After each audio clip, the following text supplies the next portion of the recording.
Hello, hello.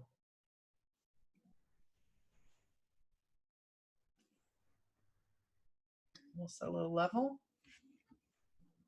Hello, everyone. Here we are again for another Maven's Do It Better podcast, where we interview extraordinary experts who bring a light to the world. And today I have a light in our world for sure. That's someone who I've recently met, Claudia Villanella Murdoch. Claudia, say hey to our listeners. Hi, thanks for having me. Absolutely. So thanks for being on. So Claudia and I met on Facebook. How about that? Modern romance. Modern romance for sure. So we met, Claudia started a Facebook group, and I'm going to have you tell everybody what that group is about and how it got started, because it was something that I need to figure out who invited me, and I'm not sure, and I can't remember, and I wish I did to thank them. Yeah, I don't remember our connection. I could probably check. Oh, okay, cool. So I need to thank them for that. But Claudia, will you tell everybody what you did and how it started? Because it's super cool. Sure. Well, the group is called Social Distancing Fashion Show, and it just started as a way to joke around with my friends. I have a group of friends that I frequently text with, and we'll often show each other what we're wearing that day and our, makeup creative applications. And once the shutdown happened and I started working from home, I realized that this was the perfect opportunity to wear all of the weird clothing that I've been hoarding from years and years of thrifting. I'm someone who has a suit and tie job on a regular, my regular day job as an attorney. I have to wear professional clothing all the time. And I never have the opportunity to wear all these bizarre things that I just love and have had in my closet forever. So I thought this would be the perfect time to do that. And I would just, share it with my friends, and it quite literally went viral. Yeah, it's gone. So how many people are in the group? As of earlier today, we broke 2,300. Oh my goodness. Yeah. That's Never fantastic. expected that. I know. I think I might have contributed about 100 people at least, because I couldn't stop just sharing with friends. I think I was a theater major, and I'm also part of the Burning Man community and tech community, and so like people with costumes. Yeah. This is right up your alley. That's awesome. For sure. And tell everybody about the feel of the group, because that's been really kind of neat too, It's been a place where you can just let your freak flag fly, and everybody's just been overwhelmingly positive, which is the rule. The number one rule is to be positive and not be a jerk. Yeah, absolutely. I know. I have a group on Facebook too. It's a bit more business one, but it has those same rules, Let's help each other. Don't be a jerk. All of that sort of thing. Yeah. So you're an attorney by day, and sometimes by night too. So and you're an attorney in Brooklyn, and we're talking a little bit about that. Will you talk about being an attorney in Brooklyn and what you do? Sure. So the way I practice, I'm a solo practitioner. I have a single paralegal as an employee. So it feels like a small business. It is a small business. And I mentioned to you when we were just chatting, a lot of my clients are small business owners. They're mom and pop developers. The typical client of mine is someone who buys a brownstone, renovates it, and then wants to sell the individual apartments. Maybe it's a 3 or 4 family, wants to sell the individual apartments as condominiums. And in New York State, you need to file a disclosure document with the state AG in order to do that. And that document is prepared by an attorney. So that's what I do. So I get to do a little bit of writing, which I've always enjoyed, but I don't get to dress in a lot of strange clothing. So taken, the opportunity of the quarantine and it being a bit of a slowdown and a reset to just sort of flex my creative muscles a little bit. Yeah, absolutely.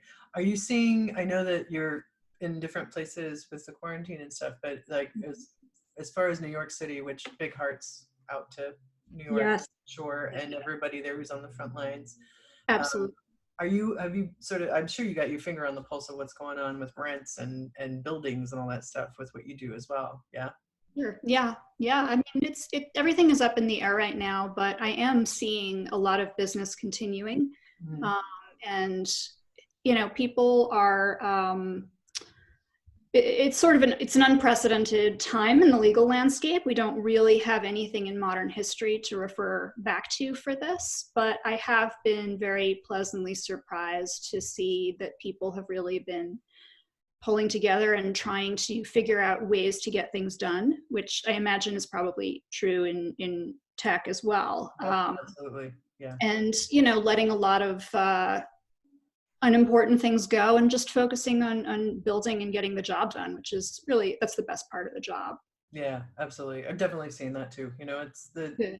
tragedy brings out the best in people and sometimes the worst in people too. But I feel like there's so much banding together and helping that's happening that's really exciting. And yeah, and from a law perspective, I think, just when anything happens where there's, I don't know, executive orders and all of these things where you're like looking back at, what's a civil liberty, what's the Constitution, all of that. So like that all kind of plays into all of this of like, if something comes down and becomes what's what, let's say in my non-legal terms, when does it go back, or does it ever go back? Yeah. I mean, Yes. right?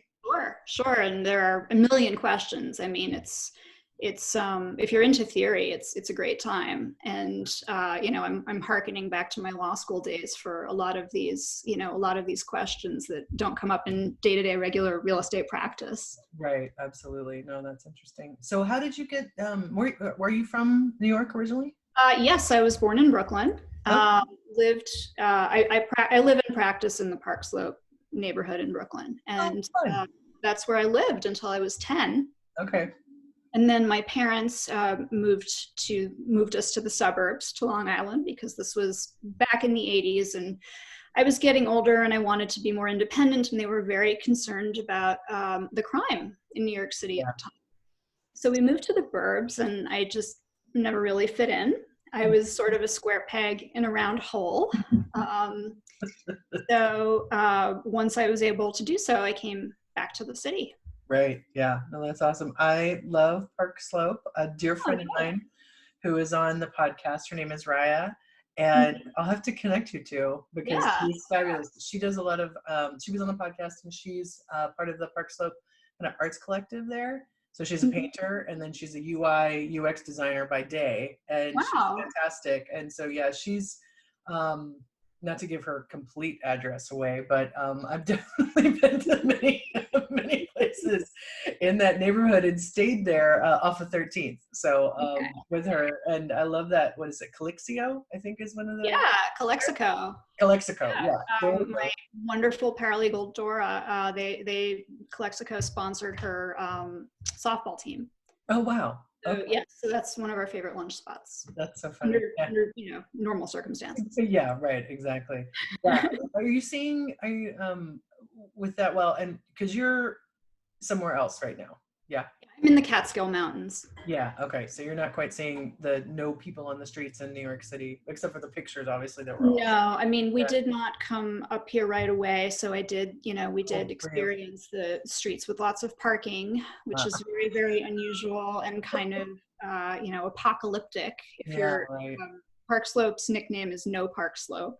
right, right. So seeing that, that's when things get real. Yeah, yeah, absolutely. I think the pictures some of the last couple nights of Times Square too, of just, just absolutely wild for sure. Yeah. Yeah. Oh, I see. So talk, when did you decide to become an attorney? Was it like when you were like 3 and you're like, I'm going to be a lawyer, or when did that? no. If anything, I had a teacher in high school say to me once, "Oh, you should think about going to law school." And I was like, "Yeah, like I'd ever want to do that." No, it's. I started out wanting to study biology, and I started pre-med, which is very common at Vassar, and a lot of people don't really last. Okay. And I was one of them. So I basically I wanted to work less hard. Worked very hard in high school, and I wanted to enjoy my college years. Mhm.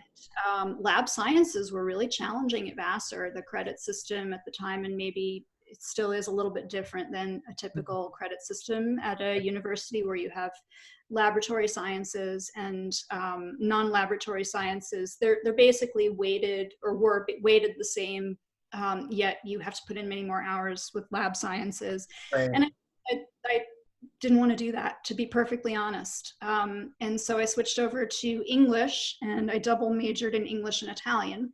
Hmm. And then the question becomes, well, what are you going to do with an English degree? And at the time I was dating someone who was a year older than me, and he went to law school and suggested to me, oh, maybe you should think about going to law school. And I was a little bit competitive with him. So I took the test and wasn't happy with my score. And so I took it again, and I did a lot better. And I applied, and I got in, and I went.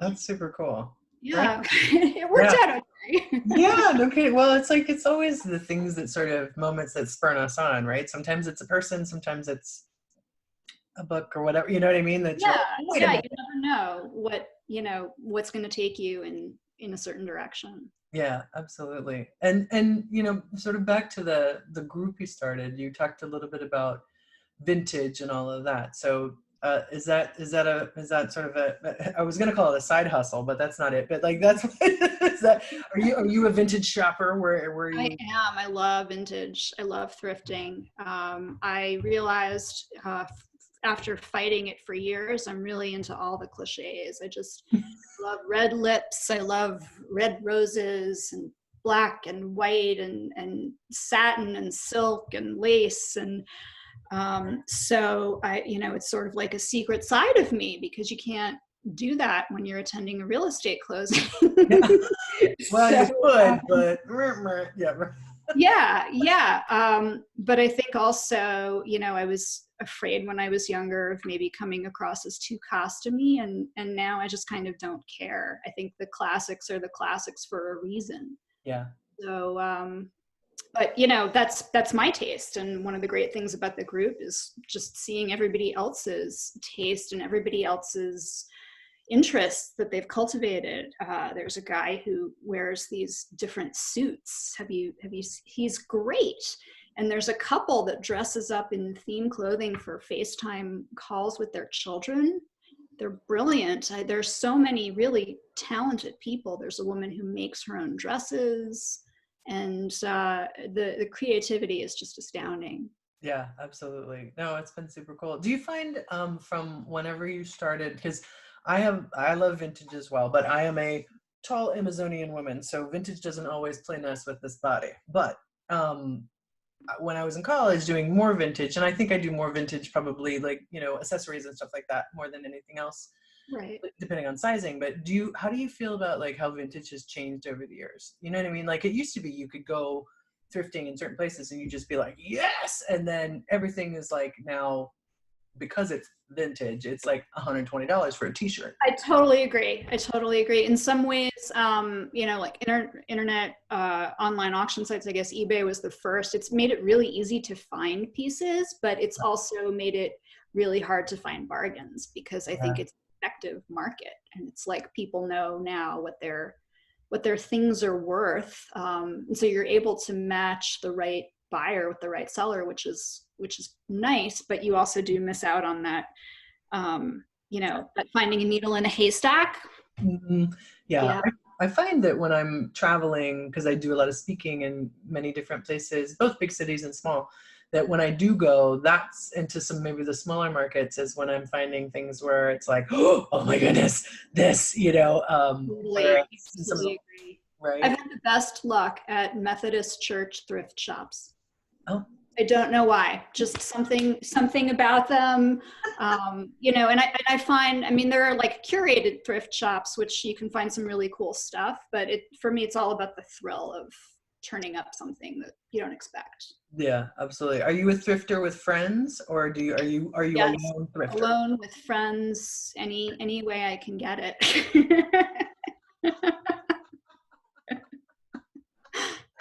That is awesome. Hey, you know what? We all have our thing, right? You know, This or is true. few This is true. things. Absolutely.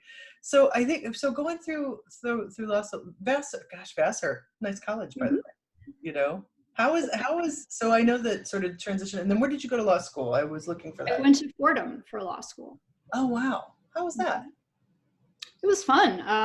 The law school campus is at Lincoln Center. Yeah, So right. Okay. 22 and at Lincoln Center, it was great. I loved it. Wow. I mean, that's going to be sort of a different feel than going to law school on a campus somewhere for sure, right? You're in the heart of the city. Yeah, yeah. I mean, it's pretty startling contrast. Vassar felt more like I don't want to say the country, but you know, it was in upstate New York and it definitely had a defined campus. And I Mhm. really loved that for my college experience. But Right. for law school, it was a very urban experience. And it Mhm. wasn't, in some ways that was nice because I feel like the, the, the environment was such that I was less stressed out than I would have been if I had no real escape from law school. Right. Having the city as a playground really, you know, kind of broke the tension. Yeah, absolutely. And so a lot of people go into law, different reasons, right? And then, you are, you have your small business. Was there, I think I've seen on LinkedIn and things like a foray into sort of, I need to try and get in a big firm and do all that sort of thing, or did that happen and you were like, nah, not for me, or talk about that a little bit if you Yeah, would. I did a stint at a large law firm as a litigation associate, and it was not the right fit for me. Um, I my parents are retired teachers who are property managers, and their attorney had become a friend of the family, and so one day out of the blue, he called my father and said, "What's Claudia up to? Didn't she graduate law school?" And he said, "Yeah, actually, she just left her job. You know, it wasn't the right fit." And he's like, "Oh, well, she should come and talk to me because I'm in need of some help." So, so he was kind of a quirky guy and really, you know, well known in the Brooklyn real estate community. And so I went and met up with him, and we spoke, and he said, "I need some help and I can teach you to do what I do. And it would be kind of a nice, flexible job. You know, you can live and work in the same neighborhood." And I said, "Sure, I'll give it a shot, you know, see where it leads." Figured it would be a good stopgap until I found some other full-time gig. And, you know, the rest is history. Wow, that's super cool. Yeah, it was super cool. Super cool. That's It's awesome. really, I really feel like I got kind of an old-fashioned apprenticeship, Mhm. and I think that made all the difference for me as a lawyer, Yeah, because I feel like most of the learning with the law is in the experience. yeah, So it's very scary to go out and practice as a new lawyer, and having a mentor, you know, to guide you and show you, you know, and you pick up the way you want to do things and the way you don't want to do things. right. Yeah, Um, and yeah, that's the best education, I think. absolutely. And you don't always get that in a bigger law firm, right? You kind of, it's like you're in there and it's like you're learning, but I think it's different, don't you feel? I agree. I agree. Um, and you just don't get to see as a young attorney all the nitty gritty of how the sausage is made right away. Whereas if you're shadowing a solo or being a solo, you get in right away. Yeah, absolutely. How do you find being a small business owner in Brooklyn? You know?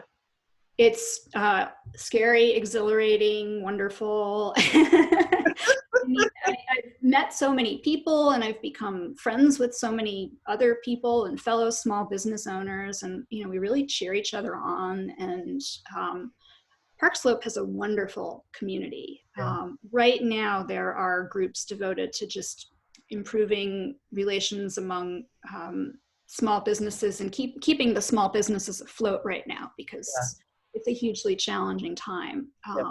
But the neighborhood has just come together so wonderfully.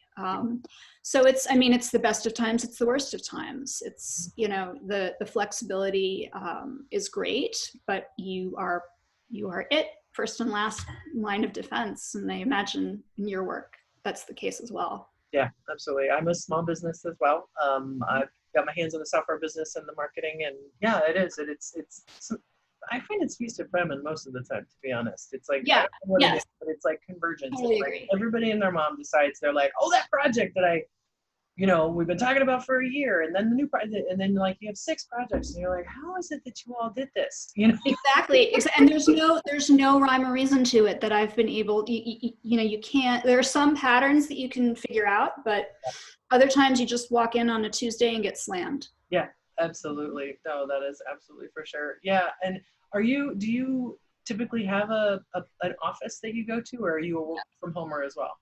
I have an office that I go to and I miss it. Sure. I miss my office quite a bit. Yeah, absolutely. Yeah, I've been working from home since 2006, but Wow. but I would get my juice, my energy from going out and speaking at conferences and going to different events and all of that stuff. So I've definitely, for me, it's like I miss that, right? That Yeah. with people, that is definitely there. Wow, my goodness. I was it was so fun to see something so organic pop up on Facebook and have it be, because Facebook gets a bad rap, and rightly so. Double-edged sword. Definitely. On many levels, but in the midst of in the midst of a pandemic, that most of us have not experienced ever, to have something crop up that, like, it's one of those things where I may be back-to-back meetings and doing whatever, but I pop on there and specifically look at that group because it makes me smile, and I also know I have a ton of friends on it too, and new friends now that are looking at things and stuff. So it was really cool to see something like that pop up. So Well, it makes me really happy. yeah, absolutely. and I'm so excited. I mean, I frequent New York a lot, and I hope to in the future. So I'm like, we're gonna have to go meet at that restaurant and get Riot. Absolutely, yeah. Come by my office. Yeah. I know. We'll be able to go there. Yeah, I know, right? Yeah. Plus, I know a lot of New Yorkers, and I'm gonna keep an eyeball on that for introducing you, because yeah, please do. Lots of fun for that. So that would be awesome. Well, I ask a question to everybody, and like, it's so cool that you're from New York, and then you had the Long Island, and you came back. I got it all, baby. You got it all, yes, as they say, and it's super cool. I think real estate law, people sometimes are like, but like, you touch people in a point in their lives that's like a major point. It's true. And it is very cool to see like a first-time home buyer closing a deal. There's a lot of highs and a lot of lows, and it's right. Yeah, I mean, I would imagine it's first-time home buyers, but then it's also on the other end of the spectrum as well, right? People with selling and closing and taking care of business on the other end, as well. And so I think it's special, because you're taking care of people during times that are stressful, no matter what's happening. But it's definitely usually a major thing to buy a building or to sell a home, or to unfortunately, if somebody passes away, dealing with somebody's estate and a house and all of that stuff. So these are big leaps of faith for people. So it takes kind of a special person to do that. So oh, that's very sweet of you to say. Thank you very much. I'm humbled by by a lot of the people that I work with. Yeah, sure. Well, I believe in the law, and I believe in lawyers and using them, because they save you a lot of headache. Y'all are kind of ideally y'all are expensive, but you know what? Every time I've had an issue, it's been worth it that I've spent the time with my lawyer for my own small business, for contracts, for me as well, all of that kind of thing, right? And absolutely. So and as a lawyer, you have a lawyer, right? Absolutely. Yeah. Absolutely. I love my lawyer. I love her. Have her on speed dial. And when I tell people, people, will sometimes complain they can't get a hold of me right away. And my lawyer is literally an ethics lawyer who, speaks on ethics, and if she doesn't respond more quickly than me, then I feel justified in taking a business day to get back to someone on on a major question that has to be researched. Absolutely. Yeah. And there's a lot of people who own small businesses who listen to the podcast. And I think that's something I wrote a piece a while ago that was about, 25 things to know when you're starting a business. And one of them is get counsel. I'd love to see that piece. It's probably chock full of good advice. I'll definitely, I'll send it over to you, but it was definitely, do your due diligence of, getting a tax accountant, getting a bookkeeper, getting a lawyer, all of those things that it's an output of money when you're thinking about it. But then again, at the back end, Totally. I'm in a lot of groups for women lawyers and women entrepreneurs, and I see a lot of people starting out just overwhelmed with fear. And I certainly have been there myself, and I'm still there at times.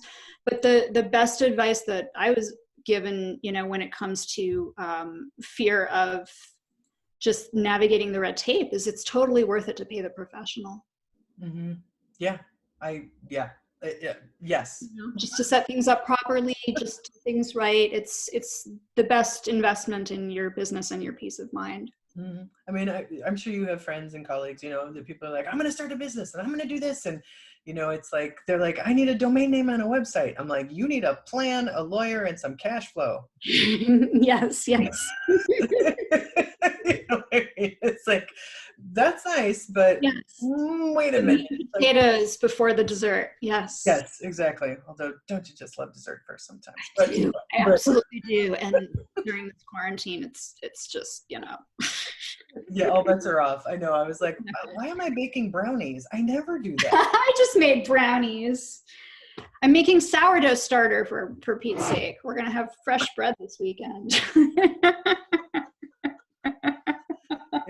It is definitely an odd time for sure. So doing things we don't normally do, but yeah, no, that's cool. And I'm sure you help a lot of small businesses, and and it is one of those things where it's like, I think it's cool when you're involved in those kind of organizations too, like you were just talking about, where it's like, where we share information and talk about these things, and there is a lot of fear and imposter syndrome out there about, oh my goodness, yes, absolutely. Yep. I feel anytime you have an issue with somebody or there's something going on, it's always about fear. It's about that, it's not about necessarily that person or you, it's about that person. Right. And where, I don't know, something happened forever ago that keeps running in their head that tells them that they're not enough or this or that or whatever, and that comes out when people are trying to dream. I think. Absolutely. That's a really good way of putting it. I do feel that there's more discussion of it now than there was like maybe 20 years ago. And it's just so important to talk to other people in the same boat so that you know that your feelings are normal. Yeah, absolutely. Yeah, I think, and there's some, I know a lot about sort of the tech side of that, but there's lots of organizations, from the small business organizations you were talking about, Sand Park Slope, to the Chamber of Commerce, to, I think my dad, like, belonging to the Rotary and the Kiwanis, like, those are. Yeah. It's people helping each other and making connections. Yeah, absolutely. And there's wonderful, organizations for women. I like, thinking about the WIT network as Women in Tech. It's one that I'm involved in. And, there's one out of Seattle called the Swing Shift that help women get back to work, say after a break or after kids, and there's all those organizations. And so everything's online. And what's happening right now, because of the situation we're in, is that holy cats, there's a lot of content online for free. Yes, you're right. Very good point. But that creates some fairly ripe opportunities in tech. Yeah, absolutely. And I think in general, I mean, I've seen like all these, $29 for this. And I was like, I can't deal with any of that right now because I'm busy. But I mean, yes, those are great to potentially look at and buy and use, when things are, off a few months from now, for sure. Yeah, absolutely. So my last question is always, because I think we already talked for about a half hour. How about that? Well, that flew by. Rock and roll. I know, it flew by. It was so cool getting to know you. I always learn so much about people whether I've known him forever or if we've recently met. So it's really cool to hear your story. I appreciate you sharing that with our listeners. My pleasure. Thank you so much for the opportunity. It's a real pleasure to get to know you. Yeah. So here's my last question. So All right. I was asked this. It's I love moments and sparks in our lives, and I always ask if you would share. You know, is there a spark, a moment in your life that you would share with our listeners that really seats you in who you are today? And person, place, thing, moment, book, poem, I don't know, something, or sometimes there's more than one, that really. Definitely. Yes. So I'm a lawyer. Can I negotiate for two? Can I get two sparks? Yes, counselor, you can. All right. Thank you. So I'd have to say, we discussed my deep, dark trauma of moving to the suburbs as an angsty urban child.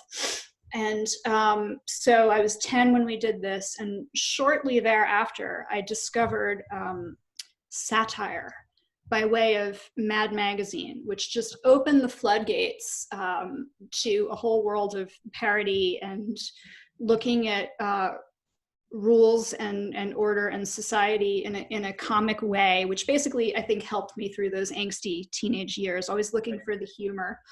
And then getting to college and making friends with people that I really connected with. So I'd have to say community. Mm-hmm. So humor and community are really what keep me going. Yeah, absolutely. Yeah. I mean, that's it, right? yeah, no, I was like, and boom, drop the mic. Okay. You know? Yeah, I mean, and especially in a time like any time, okay? Mm-hmm. But especially in a time like this, like finding some joy. And, you know, it's like you just did that for a ton of people with this group. Thank you. Well, humor, and you built a community like that, right? So like, and this is what you're doing with your podcast. Yeah, so, you know, for sure. Mm-hmm. I mean, that's what we do in the world, and that's cool that those are your sparks and that you have a lighter in your hand and you're doing That's fantastic.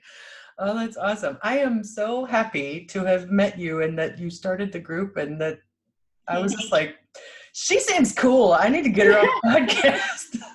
I'm thrilled to meet you. I've gotten to listen to a few episodes of your podcast now, and I'll listen to more because you've gotten to speak with some really amazing people. Thanks. And brought out some really, really interesting details and tidbits from them. Right on. So I'm looking forward to the deep dive. Yeah, absolutely. Well, cool. Well, Claudia, thank you for being who you are and bringing light to the world. And thank you, Heather. Let's connect over a Mexican meal with some margaritas, shall we?